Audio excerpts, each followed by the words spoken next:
Dogs are awesome. They're called a human's best friend for a reason. However, every dog is different in terms of temperament.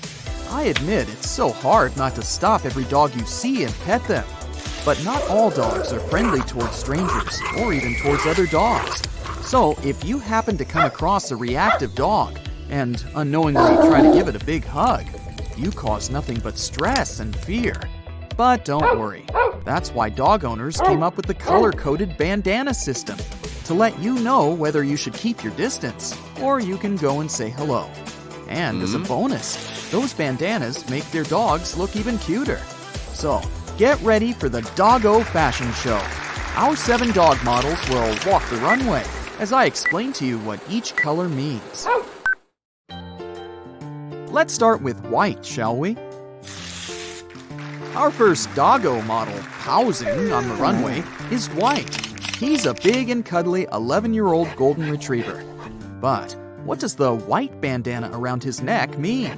This might break your heart a bit, but that means he either has a hearing or sight problem, or he's totally deaf or blind. But again, that doesn't mean his owner loves him any less. Look how happy he is. And you'll be relieved to know that his condition has nothing to do with how long he'll live. He's got many years ahead to jump around and smell all the corners of the street. It only means you should approach him, keeping in mind that he might be startled by you. Okay, now that you know what white bandanas mean, how about we take a look at the colors of the rainbow in a row? The first is red. Red can mean many things for us two-legged folks: love, anger, or passion. But in the doggo world, it means danger. Take a look at Candy here. She's a 4-year-old Rottweiler. You see her red bandana? That means she won't be so sweet to you if you approach and try to pet her. Even if you see her acting loving and cuddly towards her owners, don't be fooled. Her owner makes her wear the red bandana for a reason. They're warning you about her temperament issues. So, if you see other dogs wearing red bandanas like Candy here, beware and don't get too close. Avoid any interactions and give them space, for they're not to be messed with. The next color is orange. Look at Buddy, the 6-year-old chocolate Labrador Retriever, owning the doggo runway with his orange bandana. That means he's friendly towards all humans, adults, children, you name it. However, he doesn't like to be around other dogs. A canine might not enjoy being around its peers for several reasons. First of all, it may have had a traumatic event in the past, like getting attacked by another dog.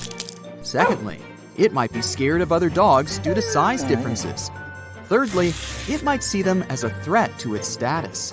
Or it might simply be too protective of its owner and see other dogs as a threat to both its and its owner's safety.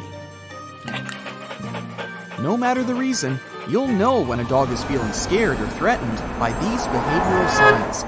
It might growl, expose its teeth, bark excessively, point its ears up, or even try to bite. If you're a dog owner who is facing these issues, but the reactions of your dog are not that intense, you can try to get your furry friend familiar with other dogs constantly so it gets desensitized. But if it acts uncontrollably, you can seek help from a professional dog behaviorist. Next up, we have the color of sunshine. Look at Daisy, the 2-year-old King Charles Cavalier, walking the doggo runway, sporting a yellow bandana. Yellow might seem like such a happy color to you, but that's not really the case in terms of the bandana color system. If a dog is wearing a yellow bandana, that tells you to approach it slowly and with care, because that means the dog is undergoing therapy or has some disabilities. On the other hand, it can also mean that the dog is anxious and nervous. It can be hard to predict how it will react, and it can get edgy easily. So, you need to be gentle towards the dog, or be quiet and calm around it. That way you can show both the owner and the dog that you are a considerate dog lover, and you have respect towards whatever issues the dog might be undergoing. Keep in mind, it always helps to ask the owner first if it's okay to go near the dog and pet it. Our next dog model is a 2-year-old standard poodle. Do you see his green bandana? It makes him look like a happy little leprechaun, right? So you probably guessed it right. If a dog is wearing a green bandana, that means it is friendly and sociable indeed.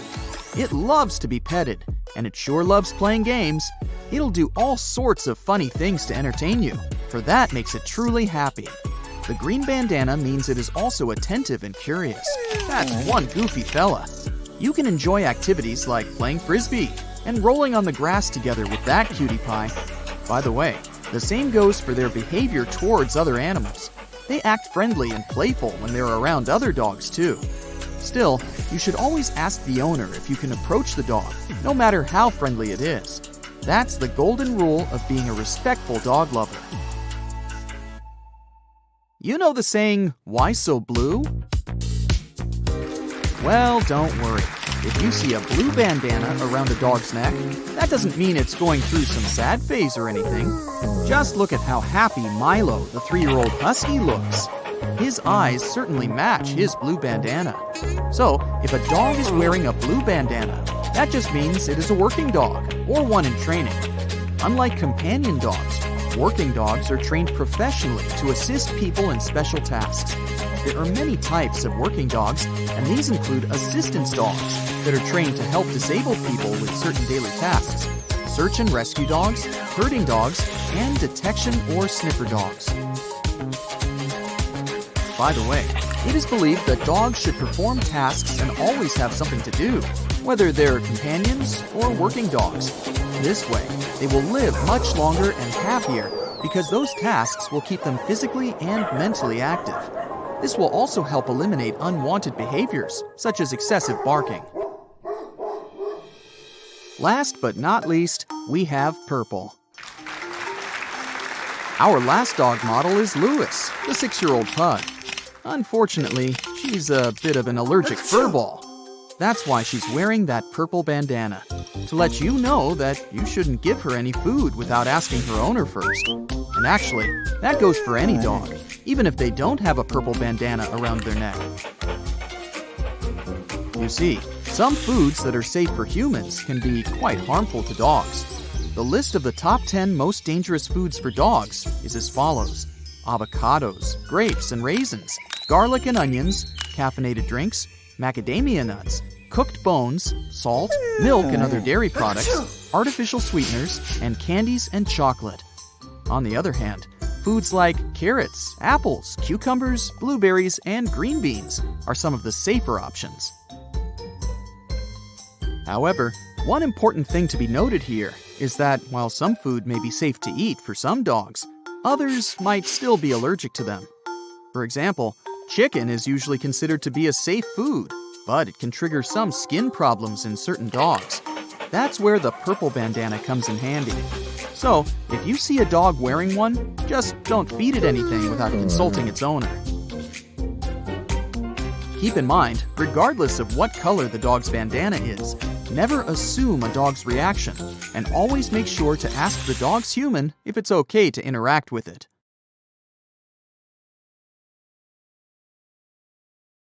That's it for today. So hey, if you pacified your curiosity, then give the video a like and share it with your friends. Or if you want more, just click on these videos and stay on the bright side. Has someone ever been weirdly interested in your dog and asked if they could take a picture of them? Did you notice that they seemed more interested in getting a clear picture of your dog's collar than the dog itself? This person was probably trying to access private information about you. This could lead to a stranger finding out your phone number or where you live. It's easy at places such as dog parks to become too relaxed and end up letting your guard down when it comes to strangers. So, be mindful of the information your dog's collar reveals. Now let's look at some other potentially life-saving tips. Let's stick with dogs for starters. If you ever come across one wearing a vest saying "service dog," you should take a moment to examine if its owner is nearby. If you find that the dog is by itself, you should stay with it. If it leaves the area, you should follow it. The dog may just lead you back to someone in desperate need of help. This is why it came and found you in the first place. These dogs are trained to support disabled people and people with medical conditions in a variety of ways. These lovable animals change and often save the lives of their owners and their families. If you ever wake up in the middle of the night and think you smell gas, there's one thing you shouldn't do.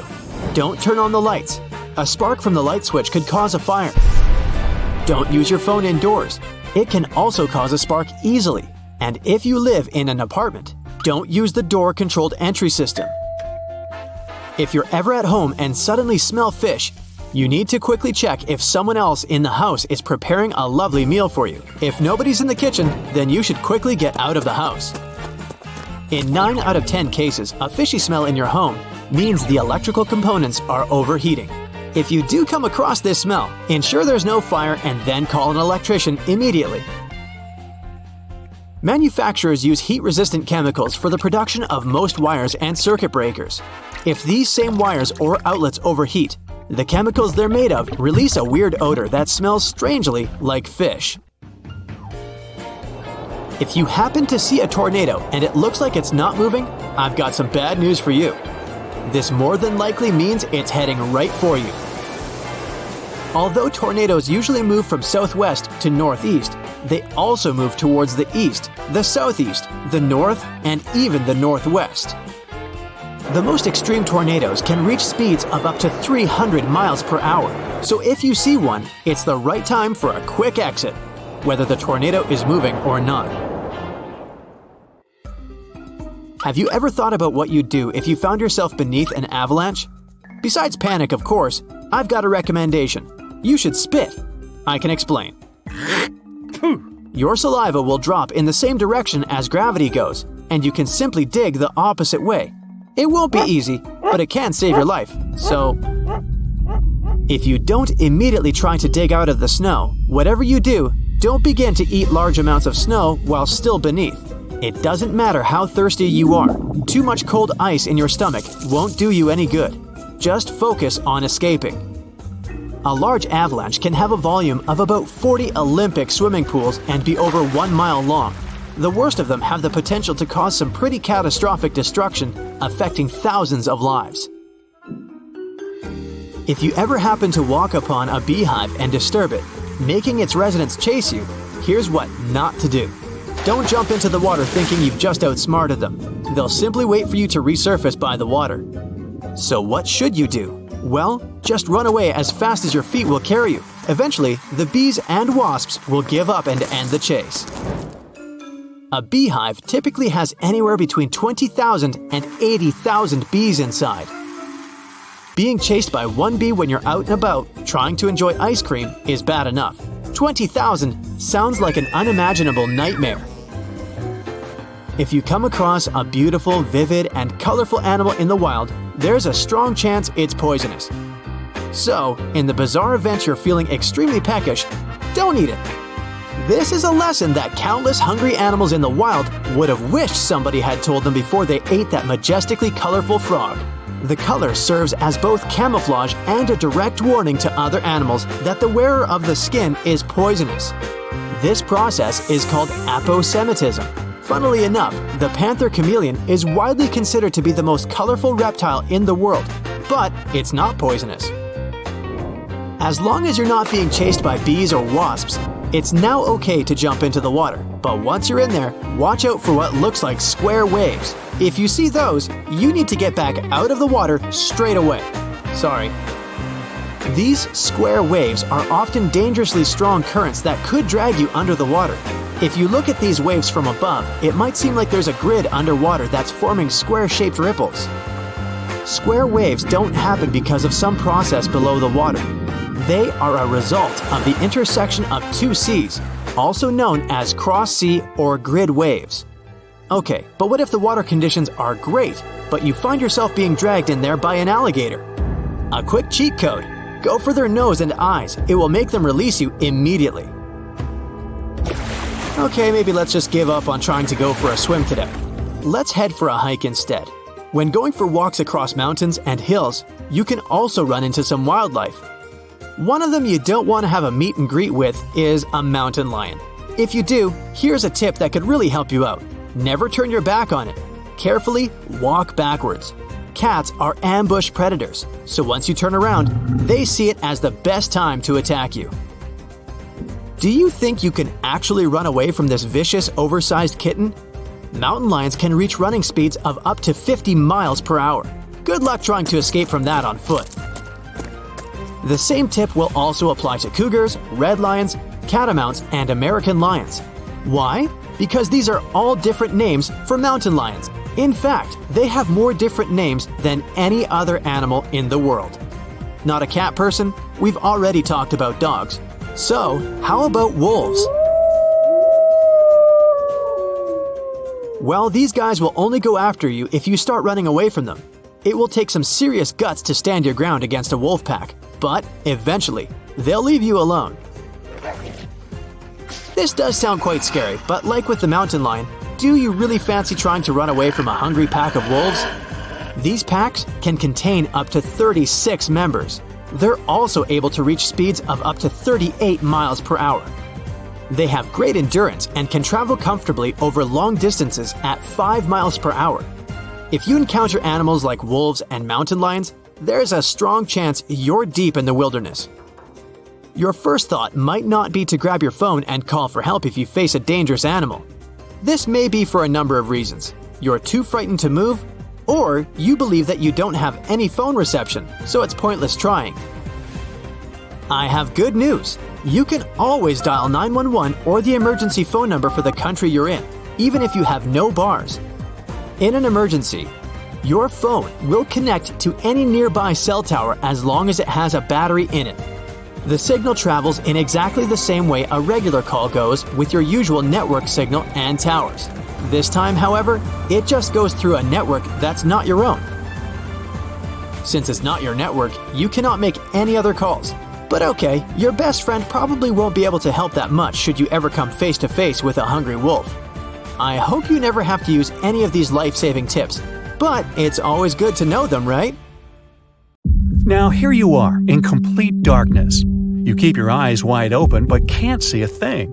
You can still hear, smell, and feel things. You just can't see, but you feel almost powerless.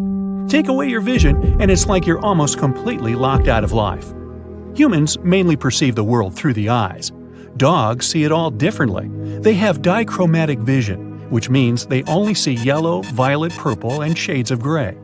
So check this out. This is the color spectrum most people see. And this is what dogs see. So they're colorblind in a way.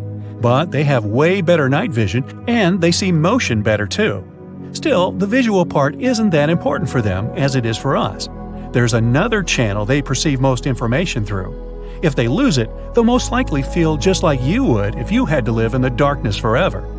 That secret information channel they use is the sense of smell. We learn things about the world mostly by observing. Dogs mostly perceive it by smelling. Each smell is different for them, and it tells a story. The reason why we perceive the world so differently lies in how our brains work. A human brain has a larger visual cortex that is responsible for processing visual information, and a dog's brain has a larger olfactory cortex, which is responsible for processing the sense of smell.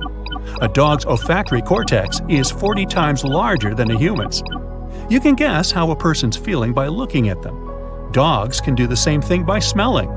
Above the roof of a dog's mouth, there's a special olfactory system, the vomeronasal organ. It lets dogs learn things they can't see. That's why they smell people and other animals. This way, they can get their first impression of someone and tell if they're sad or happy, dangerous or friendly. And they're way better at feeling such things than we are. So, we maybe see more colors, but dogs have way more scent receptors. Let's do some math. A human has about 5 million of those, and a dog can have up to around 300 million scent receptors. A dog's sense of smell is around 10,000 times more acute than ours. The dog breed with the best sense of smell is a bloodhound, followed by blue tick coonhound, Labrador retriever, and herding breeds like the German Shepherd. Our noses are also fundamentally anatomically different. Humans only have one air passage, and we both smell and breathe through it, so we can't keep the smell for long. We inhale, get the smell, but once we exhale, it just goes away. Dogs have it differently. They have two air passages separated by a fold of tissue. One passage is for smelling, and the other one is for breathing. Have you noticed those little slits on the sides of a dog's nose? That's the part they breathe through. They can keep that one smell they caught and focus on it. The air that gets out as they exhale also helps new odors into the dog's nose. Dogs can determine which exact one of their nostrils smelled something, so they're able to locate the direction from which a particular smell is coming. Dogs can follow scents floating in the air and those that stay on the ground.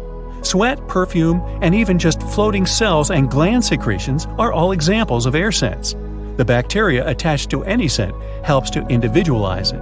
A ground scent is the one combined of ground, mud, bugs, soil, and anything else on the ground that's disturbed by human steps. When you walk, you disturb and mix up the smells, and you leave a scent trail behind while you're walking. A dog can detect this difference and follow the trail. As you pass by, the air and ground scents and your own scent and that of the surroundings mix up.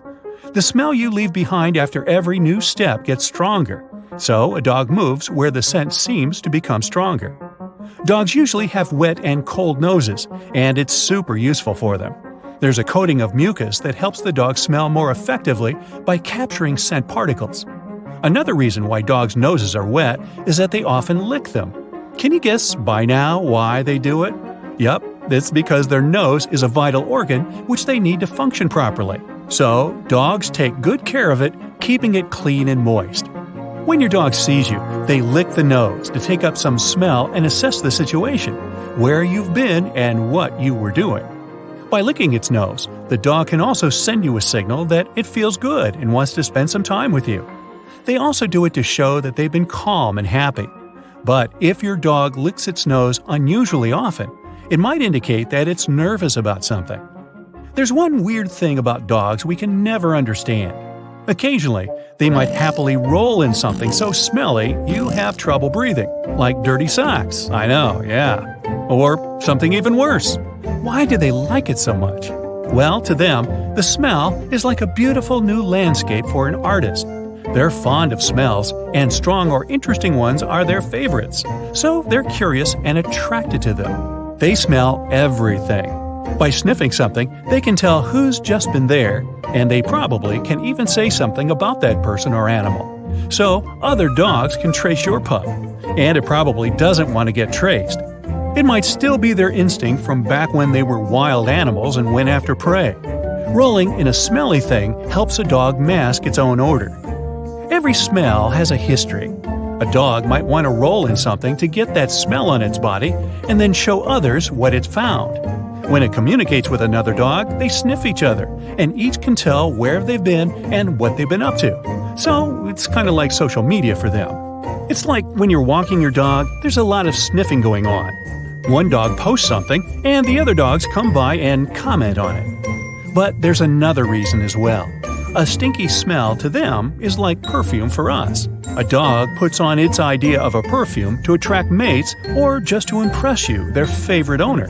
They just don't get it that you don't like it. Now, dogs lick. They can lick your hands and even your face. Some people love it and say the dog gives them kisses. Others, not so much. But licking is very natural for dogs. They learn it back when they are puppies, and their mother licks them to groom them and show affection. Once they learn to do it, they can copy that behavior for several reasons. You might just smell and taste good to them. You're a bit salty, and a proper dog admires an interesting taste. They might also do it to get your attention. They're bored and want you to play with them, or at least just to acknowledge them. So they break into your personal space. If they lick a person, they see a reaction. People smile, laugh, say something, pet the dog. Even if a person is less affectionate and instead tries to make the dog go away, it's still attention, right? So they'll want more of it. If it's becoming a problem, the best way to make your dog stop is to not react in any way once they start. Just turn around or stand up and leave. Or, as soon as the licking stops, reward your dog, and soon enough, they'll understand that no kisses mean good. Ah, that puppy clearly wants something from you. Can you say no to it? Nope, not when it tilts its head and gets this cute. Dogs usually tilt their heads in the same direction every time. Just like there are right-handed and left-handed people, there are right-tilting and left-tilting dogs. Why do they do it? The research on that one is still ongoing. One possible explanation is that dogs must tilt their head when they pay close attention to you. It can be a way to adjust their ears to hear you better, or it can be linked to their vision. They try to see your face better. But one thing seems pretty legit. They do it all just for you. So, how cute is that?